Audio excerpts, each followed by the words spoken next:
Chapter 41 Primordial Wrath. The death of certainty was on this hour, if there ever was such a thing. And ought there have been, it is no more today. We've been robbed of any and all options that may promise and reward us with a morrow. I have yet to swing a blade or so much as draw an arrow in this war, and yet I have already submitted myself to the lethargy of defeat. Tiamat is unbeatable. An army could not stop him, nor the orbital guardian, nor the unrestrained totality and force of the hailed Salvadia's decay. Is the pale god simply a natural constant, a being of forever, and us mortals mere interchangeable and superfluous variables? Her voice has come as I suspected it would. It always arrives when I've retreated to this place of desperation and futility. Rielendor's self-sacrifice set in motion the potential for a series of events that raise our chance of success more than you understand. There is much to be done, but the greatest of deeds, one that the fabric of existence has been patiently awaiting since the beginning of time itself, has at last sung its crescendo. There shall only be one other note like this, and that is to be revealed in the end. Fossima speaks of the prophecy that Rielendor had scantily detailed me of when he had visited my tent.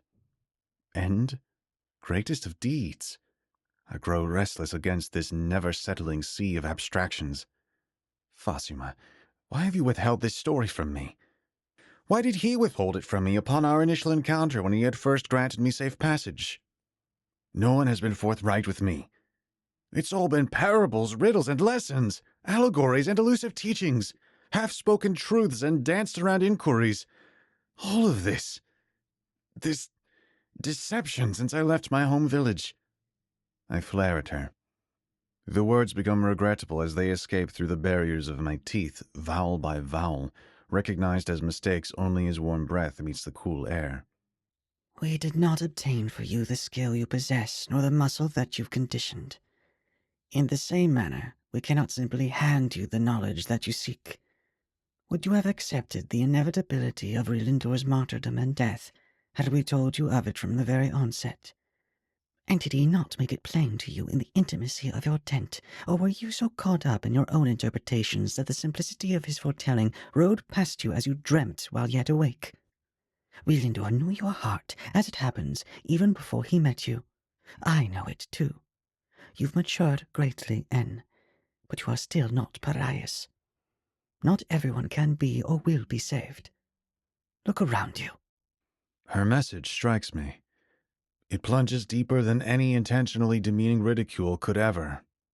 You know it. You know well that goodness can be an unstoppable force, and yet it is a painstakingly gradual and cultivated one. You know it, and you feel it in this moment. That's truth. Only this is a truth that can both lift you and devour you. Retreat into yourself and hide from it at your own detriment, or come out in your wholeness to face it. But reconcile that goodness cannot exist without truth, and it is often that truth inflicts one of the deeper wounds than any lie could ever hope to. You must have faith that these purposeful wounds are for the best. While engrossed in my conversation with Fossima, I had lost awareness of the battlefield entirely. Eviar had already begun his march towards Tiamatu. I rushed to join him. It is not your time to die yet. Eviar beats me to the first word without so much as turning his head to face me. We cannot keep doing this. Our odds are better together. He refuses to respond. The bloody warmonger is brimming with an overflowing fury that has created a sort of membrane encapsulating his focus and excluding everything else aside from the will of its wielder to destroy. Eviar. I nudge him and he arrests his advance to belatedly face me. You will understand this as a disciple who's lost his master, which is where we both stand in that regard alone. However, you will not understand this as a warrior who's also been deprived of his rival. I have more leverage in this fight than you do. He spoke his last sentence with a fervent solitude. It is evident that I'd only be in his way ought I forcibly join the fray. He may even extend to attack me ought I interfere, judging from the fire in his tone. His titanic stature blots out the dreary backdrop. This is a first for me. That is, a first in taking in Eviar's immense frame from the view of someone a fraction of his size and standing but in arm's reach before him, and without the distraction of engaging him in combat. All of his tremendous being is teeming with a potent, past-boiled resolution. I nod to him, agreeing that I understand that I do not understand. For my rival was taken by my own hand, and his by Tiamatu's. Tiamatu has not budged. He yet gazes intently, reminiscently down, where the final molecules of the Salvadaya froze into a bottomless freefall. Even in the god's state of ruin, his frosted essence permeates and leaks limitlessly. Eviar, now only a matter of a leap's reach from Tiamatu, strips what remains of his armor in its tattered entirety by releasing the center strap at his abdomen. The shackles of Vasnut and metal netting fall into the ground, digging into Oma's crust. Next, he throws his gargantuan sword aside, but not without being certain that the god witnessed that it was bathed by the blood of hundreds of Tiamatu's slaughtered army. For that, he held it, twisted and turned it in display, ricocheting the gleam of aura from it onto the god's eyes, looking to and from the god and the weapon before discarding it. He tosses the broadsword aside with a mighty snap of his elbow and the flick of his wrist. For a fleeting instant, the blade cleaves into the stony terrain, whilst the reverberating pommel fractures the uppermost layer upon impact with Oma. He shed more weight than one can calculate, albeit the moment calls our attention to more pressing matters than trivial arithmetic. Tiamatu presents himself as merely interested, yet all the while unfazed by the Tamas general's tempestuous outburst. As I have come to comprehend, this turbulent ire is but another form of suffering, yet it also doubles as a reservoir of power. Eviar seizes his own head, snaps his neck from left to right in rapid succession, and then proceeds to circle each arm with astounding speed, deliberately unhooking and then rejoining his bones. He proceeds with this abnormal and precise skeletal alignment, all the while never diverting his gaze from the enemy. The Titan does not spare a single moment before transitioning into the next stage of his unconventional preparation. He inhales deeply and exhales sharply, repeatedly so, until his breathing becomes a rhythmic and ritualistic hyperventilation, exciting an animalistic aura about him. The hairs on his skin stand on end as his pupils dilate, engulfing his eyes in a harrowing ink. His feverish body temperature reaches a point beyond a mere boiling, causing a faint steam to pour forth, escaping from his pores and nostrils, taking his sense of self with it. Any remnants of his former identity are engulfed and replaced by an unbridled fury. Eviar has regressed into his primal nature, reverting to his innate primordial wrath. To the extent of my assessment, both beings possess supreme physique, otherworldly strength, and deafening speed. One is immortal, and the other is the nearest a mortal can ever be to such a state. One possesses abilities of many natures. The other is nothing of the sort, save might, skill, and fortitude. Both are towering characters, Tiamatu only taller by half of an amma. The newly emerged monster roars boisterously, so much so that I cannot discern whether it is the world that trembles or my senses. Tiamatu, now in an obvious retreat from his former confidence, though not fleeing from it entirely, summons forth the reconstruction of his body. The layers of his build, visible for meager seconds, envelop him wholly and with near perfection. He is strung and put together once more. However, one of his horns is only half sculpted, the first and most damaged bone to submit to Relindor's legendary departure. The Salvadaya took with him, as a souvenir and into the afterlife, a piece of a god. Eviar hurls himself as a wild animal towards Tiamatu, who sidesteps the beastly general. The velocity at which Eviar leapt, with no structural form or intended technique, greatly overshot him over the whole of the colossal crater into a mesa on the other side, over a span of Kalama from the rim of the aftermath of Heaven's Roar. I could barely follow. I had no sense of timing his pounce. It was purely instinctual, and Tiamatu did not react to it. Rather, he prepared for it. He did so as a master hunter does to a prey who can quickly turn predator once cornered and desperate. The remnant of Eviar pulls himself from the jaws of the foremost mountain of those ranges settled behind and to the north of Nalarta, roaring furiously and resoundingly. Tiamatu explodes over to his trophy hunt in a monstrous capacity of his own. He spews an arsenal of chains from his palm, ensnaring Eviar's wrists and ankles, but he underestimates his wrath.